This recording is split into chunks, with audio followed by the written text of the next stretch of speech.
മരുത്തുവമല എന്ന് പറയുന്ന ഒരു പുണ്യഭൂമിയിലാണ്. നിങ്ങൾ ഈ ബാക്ക്ഗ്രൗണ്ടിൽ കാണുന്ന ഈ മലയിൽ ശ്രീനാരായണ ഗുരുദേവൻ വന്ന് ധ്യാനം ചെയ്ത ഒരു ഗുഹയുണ്ട്. ധാരാളം ആൾക്കാർ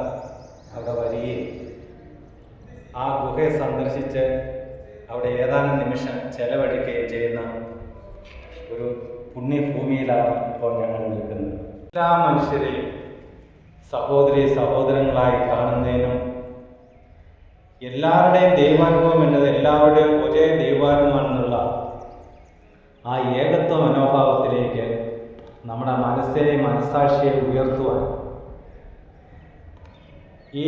മലയടിവാരത്തിൽ നിൽക്കുമ്പോൾ നമുക്ക് നമ്മുടെ ഉള്ളിൽ കടന്നു വരുന്ന ഈ ചിന്തകളിലൂടെ ദൈവത്തിലേക്ക് നാം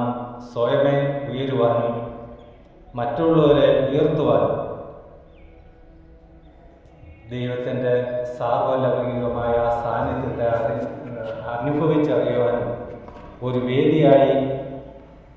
ഈ മലയുടെ ചുവട്ടിൽ നിൽക്കുമ്പോൾ നമ്മളിൽ ഉണരുന്ന ആ സ്നേഹവികാരങ്ങൾ, ആ ധ്യാനാത്മകമായ ആ ചേതോവികാരം നമുക്ക് ഉണർവും ഉന്മേഷവും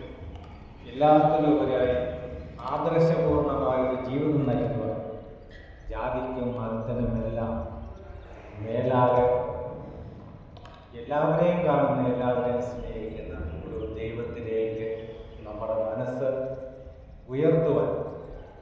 ഇങ്ങനെയുള്ള പുണ്യഭൂമി